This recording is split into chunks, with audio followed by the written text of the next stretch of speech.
Well, hello, that's me again. Today is March 18th, 2024. It is Monday. Happy Monday, everybody. And let's talk a little bit about this before we get to the main topic, but let's say that. Here are the results of Vladimir Putin's landslide. There never was any doubt that it will be landslide victory in the elections, and as the latest data suggests, Putin has claimed 87.28% of the vote, a record share of votes, winning his fifth term in office by a landslide. Putin's candidacy was supported by over 75 million voters. So there, obviously, you can see yourself that all those liberal Democrats and communists, it's not serious. They are marginalized parties, and they are primarily, their voters primarily concentrated in some urban areas, and they are just, some of them pro-Western liberals. But the point is that such clowns like Mr. Scholz already stated that he's not gonna, call Mr. Putin and congratulate him. You can also see that if you want to, I didn't even honor by making the print screen or rather a screenshot of it, of something like Associated Press showing the huge lines of people who were going to vote primarily for Vladimir Putin, and they stated that these were lines of the protest. I never saw protest done in one line, but you know what? Even American people started to challenge this BS in the comments, and it was delightful, So they just lie, and they cannot live with this situation because they are losers. So, and Mr. Putin just probably already secured his place in history. And when talking after his election, he went and he actually made the address to Russian people, and here was one actually question from one of the reporters who asked about the full-scale conflict between Russia and NATO. In commenting on this, Russian president candidate and current head of state Vladimir Putin said that everything is possible in the modern world. It will be, however, according to Putin, it will be one step away from a full-scale Third World War. I think that hardly anyone is interested in this, as TASS reports his quote. Putin noted that there are military personnel of NATO countries in Ukraine. According to him, there is nothing good in this, first of all for them, because they died there and in large numbers. And he was talking about the France, which can, obviously we have the situation of the little guy there, just pretending that he is Napoleon, trying to pretend that France matters. But yeah, and he said that France could play a role, not in aggravating the conflict, but in a peaceful settlement. But such an opportunity has been lost, Putin believes. And he talks about French President Emmanuel Macron is trying to cover up the country's internal problems with aggressive foreign rhetoric. That's really what it is. I mean, we have to understand that militarily France is absolutely a pipsqueak. They might send some people, cadre military, to die in Odessa. So yeah, well, it's their choice, I guess. And Putin noted that in the West, new generation of specialists are coming. They realistically assess the current events. He expects that these people will act more sophisticated, but they will not change their goals in relation to Russia. Absolutely. The combined West will continue to pretend that it's still this super-duper power, and they will try to attack Russia in some way through all kinds of the so-called hybrid warfare methods. But yeah, I mean, there will be the same result as people such as Hitler or Napoleon or a bunch of other people experienced on their own skin, so to speak. So, and these are the results of, obviously, Vladimir Putin's election. And then, of course, we have this wonderful, wonderful for Russia, not obviously for the combined West, a report which came out on March 2024. And this is by one of all those Intel News, their analytic companies, which deal with the economy, and they talk about Russia's country report on March 2024. Russia's economic growth accelerated in January 24, expanding by 4.6% year to year, up from the 4.4 increase in December. And according to the statistics of Russian Ministry of Economic Development, both industrial production increased 4.6% from 2.7% in December. And so they basically go on and on and on explaining why Russian economy is booming. And the West, they talk about the West imposed a fresh round of sanctions on the anniversary of the second year of the start of the war, but they remain almost entirely toothless, little more than a new list of names, as Europe increasingly feels the pain of sanctions bouncing back. Several more European EU countries follow Germany into recession. Well, it's not going to be just recession, and this is what I want to underscore. It is going to be Great Depression. And some people say, for example, about Germany, oh, that's going to be a lost decade in Germany. Possible decade, but possible more, because Germany is already being deindustrialized, and restoration of the country industrial potential today in modern world without resources and energy is just absolutely impossible. And if you look attentively at the whole European, so to speak, realm, and you will see that France or let alone, well, UK is not the part of European Union, but it's still, Iceland, European nation. There are no resources there, really. I mean, there's no energy. They cannot get this energy anywhere. And they already lost so many cadres and so many industries, which basically constitute those supply chains that, yeah, sure, good luck trying this. I'm not being, I'm not enjoying saying this, but they wanted it. And they got it, so what can I say? Live with that, and so there will be no lost decade for Germany or anybody else in Europe. It will be the lost Europe, and there are all indicators which tell us about this.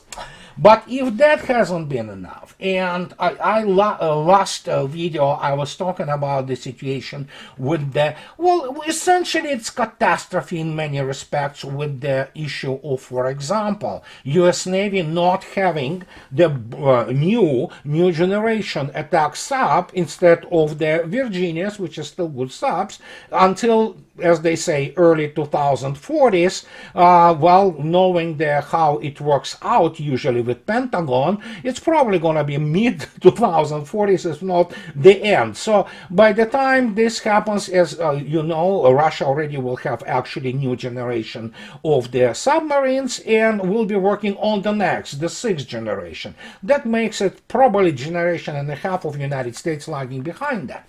But if that hasn't been enough, we have now a shocker. I mean, absolutely shocker. And this is, I want to warn immediately.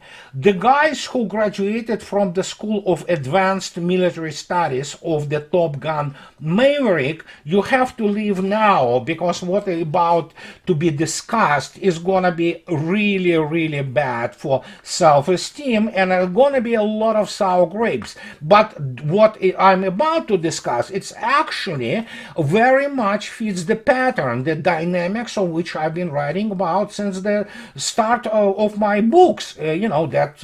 It's not just the only myopia of the strategic planning, but the fact is that financially and technologically and industry-wise, the United States is not capable of sustaining actually what it thought it was in terms of military power. Because essentially, well, if you cut United States to the size of its real economy, not those financial bubbles which create primarily a majority of the so-called GDP, then United States armed forces probably will be somewhere around the size of the Russian armed forces, with a slightly bigger naval component. But here comes the thing which many people pride themselves that, the US Air Force is so great, just, kicking everybody asses all around the world, which of course is not true. It's all confabulation. But look at this.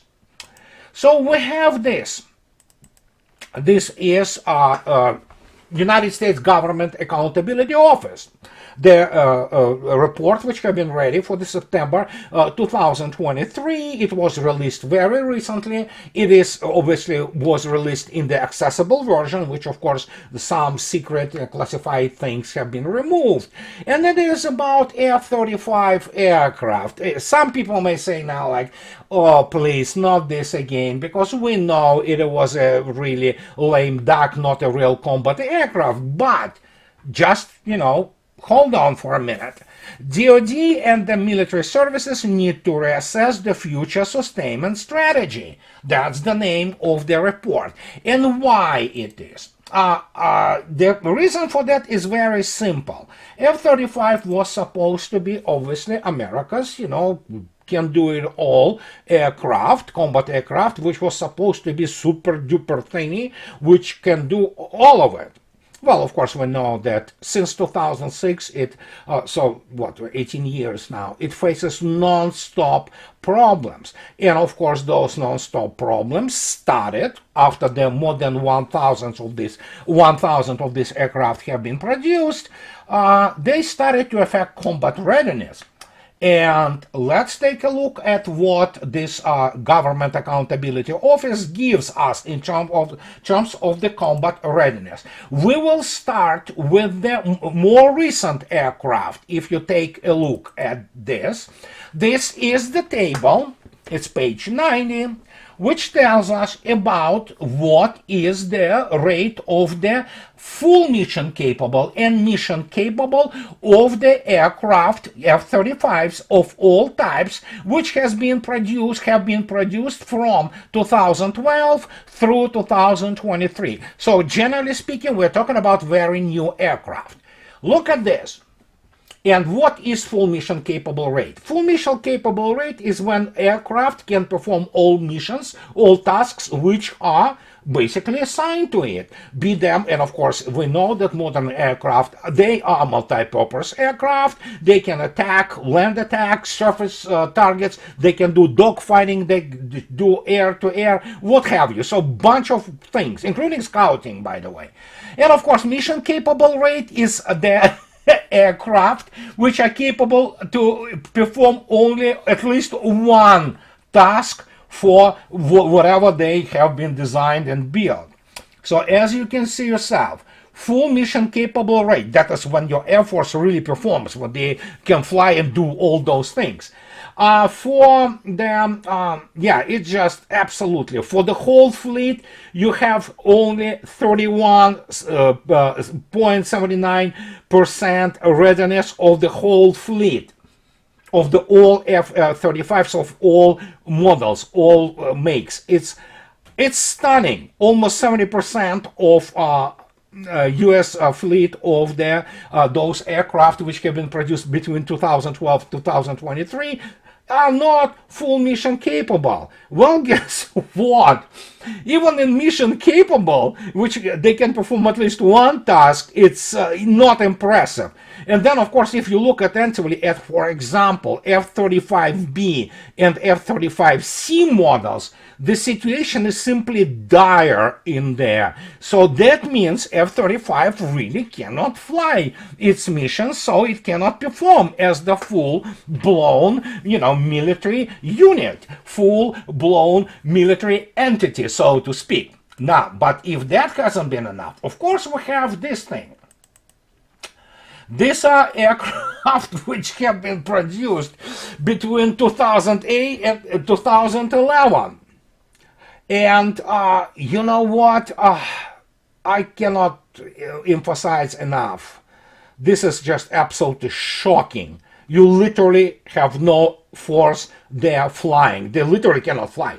Full mission capable rate of that fleet is 0.35%. While the mission, at least one task capable, is about 37%, 38%. This is shocking. That means that United States doesn't have really, out of whatever they build, 1,000 plus those aircraft, only about 300 of them, roughly, can fly the full-blown missions. And this is, it's wowzer. It's a jaw-dropping statistics, which tells you that the aircraft is absolutely, I mean, it's junk basically. And again, these are evidently more or less optimistic numbers. In real life, I mean, this is, I don't even know how you assess this. I have no words for that, because this is not combat readiness. This is complete. It's the third world nation readiness of what's supposed to be the best aircraft in the world, which it is not, and by a long shot not. It's a lame duck, and all this stealth, well, it's all garbage. I mean, it's so. But if that hasn't been enough, so we can go now and take a look at what actually United States Air Force has. I'm not going into the carrier borne aviation. It is completely different animal, but believe me, the situation there is also not the best, you know. But at least we can go and take a look at how much we have in terms of, for example, F-15 fleet. This is an aircraft which is nearing obsolescence, but it's still a decent aircraft. Not that it really matters, and I will explain to you why it doesn't really matter in the real combat, which we observed in, for example, special military operations. But as Popular Mechanics in 2021 reports that actually United States Air Force operates 211 single-seat F-15Cs, 22 seat F-15Ds, and 218 F-15E twin-seat Strike Eagle. So we're looking at approximately, I would say, 450 aircraft and of all types of F-15 flying there. And of course, there is about 800 of F-16s of all also makes, and which United States Air Force has. And there are some F-22s, which are really, yeah, that's a whole other story, believe me. So when you look at this, not that huge, you know, when you look at those numbers, those, oh my God, we have 13,000 aircraft. How many of those aircraft are combat ready? I mean, probably most of the fleet of F-15, again, it's a decent aircraft, although when you look attentively at the numbers of the hours which any American aircraft requires per hour flight, they are definitely so excessive. This is just absolutely incredible that you need to provide so much technical support, which of course in the real combat conditions is usually not really possible, especially when you fight, I would say, advanced enemy, or however they call it today, peer, or not near peer, but what about if it's better than peer? So there you go. And the question is obviously then, how they even want to fight, for example, Russians. I mean, some do. Believe me, make no mistake. It's not like everybody says, you know what, they throw hands up and say, yeah, we lost. No, no, no. This is not how it works. This is how they will proceed. Furthermore, as Vladimir Putin stated, there will be new generation of their more or less common sense politicians in terms of understanding what the United States has become, but they will still try to harm Russia. But as the result, what do we have? If you take a look, if, for example, they would like to deploy all those F-16s and F-15s, so let's just imagine that it's possible. It is not, but yeah, sure, whatever, they deploy all those numbers. And of course, as you all know, that the main two weapons, they are decent weapons, but again, they are becoming obsolete because, now I explain, you have all those F-16s and F-15s carrying the, you know, sidewinders with a by different estimates, it's up to 80 kilometers, but realistically, it's much less than that, the range. And then you have the AIM-120, which is AMRAAM. This is the main long-range weapon in the U.S. inventory, which has they say that it's the maximum range of 140 kilometers. Yeah, probably, maybe, under some conditions. And here we have the situation that if you want to play this what if warfare air to air combat, which is of course it's all for the, as I already stated, fanboys who spend their times watching Star Wars and Top Gun Maverick. But let me show you something which, apart from those more than 300 top of the line Su-35s, Su-30 SMs, and all kinds of the machines, so to speak, fighters like that. At here, MiG-35s, which are advanced. So all kinds of the fighters which are really cutting edge. Add another, now nobody knows how many, but it's definitely more than one regiment of Su-57s, which is a horrifying plane for anybody to meet in real combat. But here is this plane which Russia has right now in its different BM and other modifications, about, again, nobody knows, but it's in excess of 200 of them. And of course, when you look at this, you will recognize that this plane doesn't exist in anything like this in inventory. This is, of course, MiG-31s to all kinds of their modification. This is an older plane, obviously, but it is by no means nearing obsolescence, remarkably, because many of them have been, as I already stated, upgraded to BM and BSM versions, which are very advanced, all this digital glass cockpit, all that thing is. And when you look at the arsenal of this thing, and of course when you look at this was actually the first ever combat aircraft in the world with the active phased array radar called Zaslon. Here's the how it looks like with the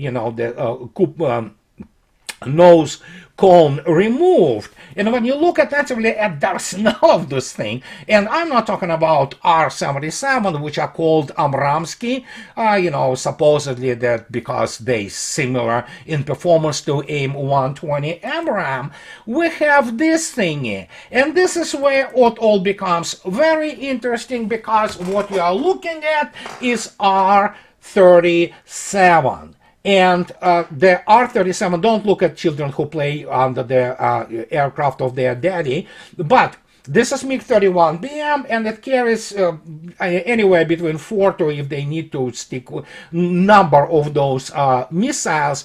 And R-37 is a unique missile, and I need to keep your focus on this data because it is very important. This is what makes Russians not only outrange by 2 times anything in the US arsenal, but of course by the fact that obviously MiG-31s have their own ability to cover huge span of the space in terms of their radar, and they can develop on their own, operating as essentially AVAX, early warning system, and through data link, because it is all now net-centric, they can provide targeting to any kind of the aircraft, modern aircraft, the Russian inventory, including translating this to, if need be, either receiving or sending the data to the Russian A-50 early warning planes with the advanced radar.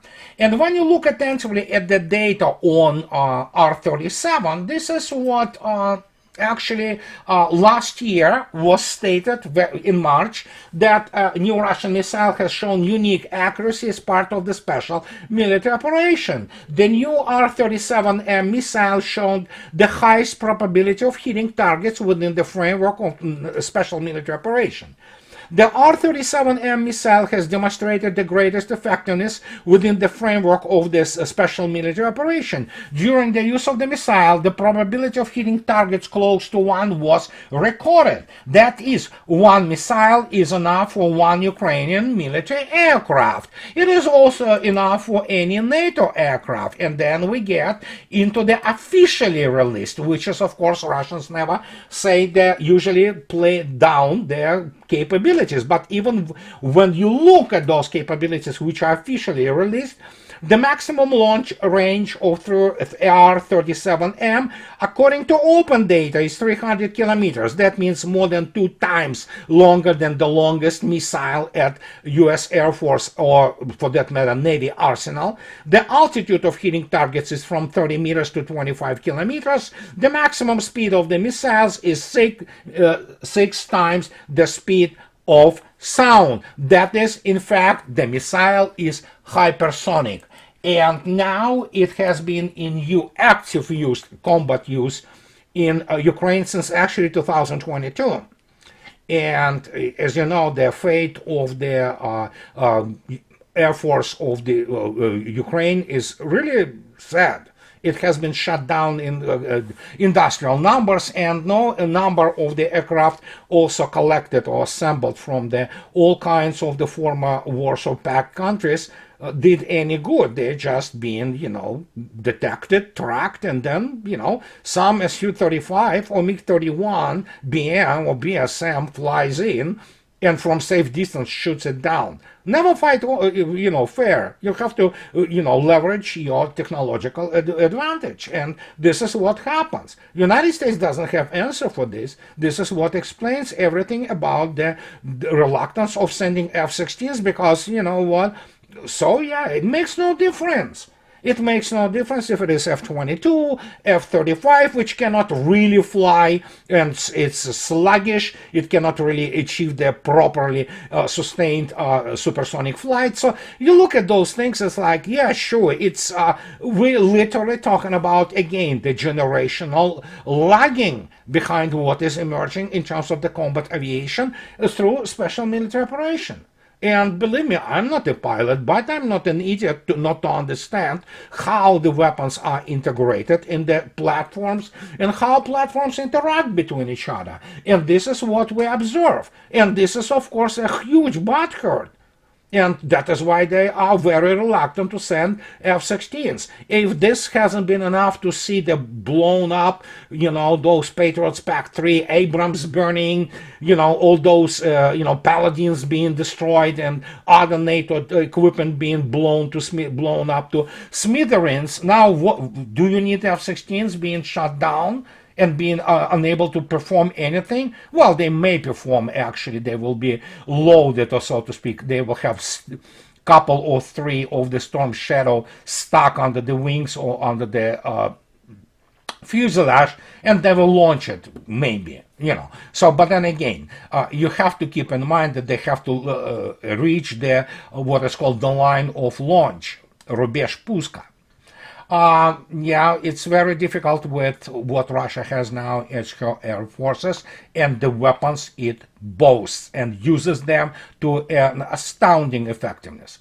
So, and that pretty much explains to you what actually Government Accountability Office came up with. This report is shocking, because essentially United States doesn't have the fleet of the next generation fighters, because they're simply mission not ready. There is no combat readiness in full, and the numbers are dismal. As I already stated, it is the third world performance. But I think so. Some third world countries actually take care of their combat aircraft, better than probably whatever the product of this F-35 is, which has been created primarily to be sold, or rather not sold, shoved down the throat of those stupid Europeans who, will find the spin, so to speak, to say that it's the greatest thing ever, which it is not, and it is a lame duck. And we're talking in this particular case about the greatest swindle, I have no idea how to even describe it, in the history of the combat aviation. For gigantic sum of money, United States produced an absolute crap of the combat aircraft. And that's what I wanted to tell you today. And as always, guys, those who like what I do, please subscribe to my channel. And those who can afford, please support me on Patreon or buy me a coffee too, and that will allow me to continue to do what I'm doing. Thanks to you guys, my wonderful patron and coffee suppliers. Thank you very much for your attention and have a nice week in front of you. I'll talk to you later, guys. Bye bye.